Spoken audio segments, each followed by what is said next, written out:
By the end of this video, you'll be able to turn your line art from looking like this to this. Maybe. Just as a disclaimer, I'll be teaching you how I personally color.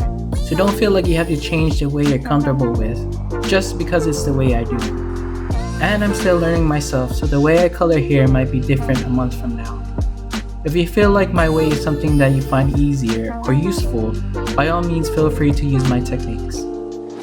Everyone is different, and in art there are no set rules. Also, I'm not a teacher, nor do I know all the proper art terms to use. Sorry if this guide ends up making you worse as an artist.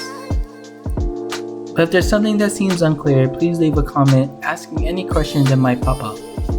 I'd love to help or clarify as much as I can. I don't normally use alcohol markers when I color, but the concept will be the same with or without the use of alcohol markers.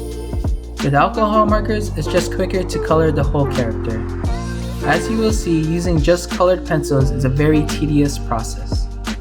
Now with alcohol markers, I use a lighter shade of the main color for the base layer, which I normally do with just colored pencils. I'd probably be using Copics, which is the most well-known brand for alcohol markers, but they're just so expensive.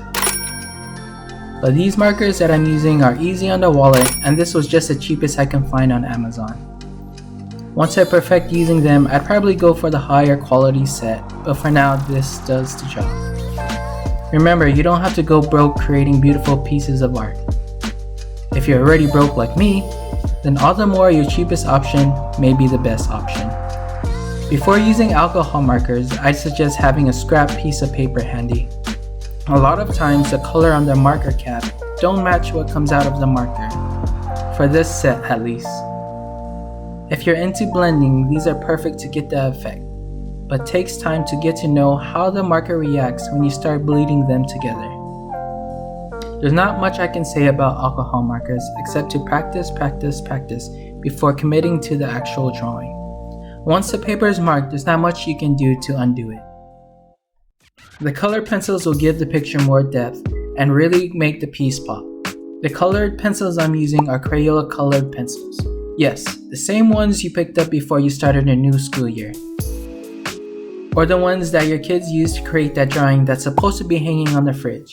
The very same ones that cost 99 cents for a pack of 12 holding your basic colors. The very same 12 colors that you can use to make beautiful art. When I start coloring, I usually start mapping out where shadows would be just to get an overall idea. Shadows are created by light, and so you have to pick where your light source is coming from. My light source is shining from the right of the page to the left. So, I'm putting the shadows mainly on the left side of the character.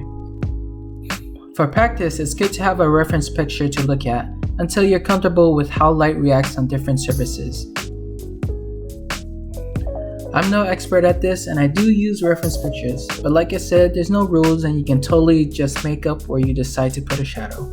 As you're shading in the shadows, the trick is going very light and doing your best not to create strokes or lines where it's obvious which way you were coloring. And this is probably the hardest and most tedious part. If I didn't speed up a lot of this video 1000%, then you'd be watching me color the same spot over and over and over again. I switch from coloring in small circles to cross-hatching. It doesn't matter which technique you use, just do your best not to make obvious strokes. Once I get a pretty good idea of where the shadows will be, I start to extend or create a gradient from the shadows to the base color. Remember, the base color is a light shade of the color that you want to use, so that means the shadow will have to get darker while maintaining the gradient in the base layer. There are 3 ways I achieve this. The first way is by gradually pressing down while going over the shadow multiple times. Another way is using a darker variation of the same color. Notice in the beginning I use a sky blue at first while mapping out where I want the shadows to be. Now I'm using regular blue to create a darker shadow. At the same time, I'm also pressing down a bit more using the technique of putting more pressure and using a darker color variation. When you do this, you still want to maintain the gradient from the darker tone to the lighter tone color. So, just like you did when you blended the colored pencil into the base layer or alcohol marker, you have to blend in the darker colored pencil into the light colored pencil. On Sonic, you can see that I lightly map my shadows while doing my best to blend it into the base layer. The strokes are a little bit more noticeable, but I make up for it when I crosshatch later and when I go darker.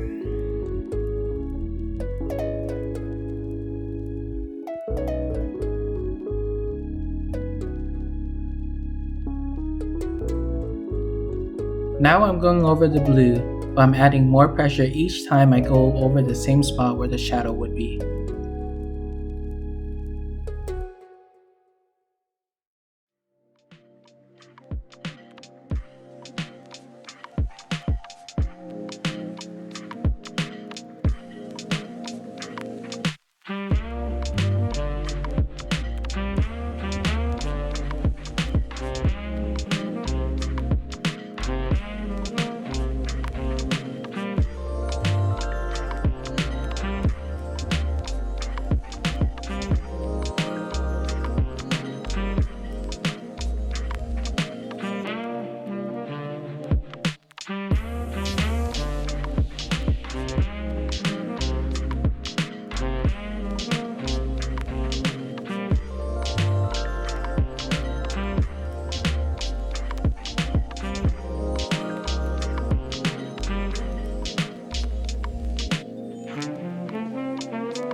Another thing that I like to do is choose a totally different color that is darker than the color you're already using. In this drawing, I use violet over the blue, but very subtly. If I use yellow or orange, I'd use red. For green, I'd probably use blue. It's hardly noticeable here in the video, but it really does add a nice touch and breaks up the monotone when looking at it up close. I like to do this personally because I like how colorful it gets once I start mixing the colors together.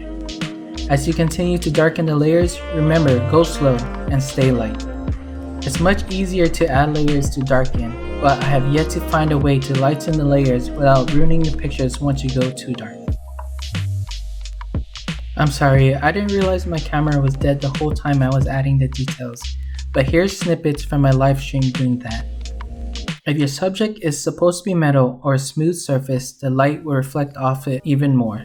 A good way to achieve this is to put down white where the light would reflect. Unfortunately, because these are cheaper colored pencils, the white doesn't come out as much as I'd like. But even with these pencils, you can tell, and it still makes a huge difference. Just when you thought I'd stop adding layers, I actually used black on the shadows. Not a whole lot, but just enough to create that depth and to add more of a darker feel to suit my own art style. Again, it's not necessary, but if you like the way it looks, then it doesn't hurt to try it. And remember, in art there is no absolute rule on how things should be done. I'd say my skill as an artist is a culmination of many other techniques and tricks I picked up from watching and looking at other artists and artwork. If you're looking to get better, I want to let you know that it's absolutely possible. Just keep practicing, and with each artwork you create, keep improving. I hope that you got something out of this tutorial. Again, I'm not a teacher by any means, and this is my first time doing something like this. If you got value out of this video, please let me know in the comments below. What did you learn, if anything at all? What was your favorite part? Was any of my instructions unclear? Or share with me your tips. Please comment down below, and don't forget to like, share, and subscribe if you enjoy my content. Thanks for watching.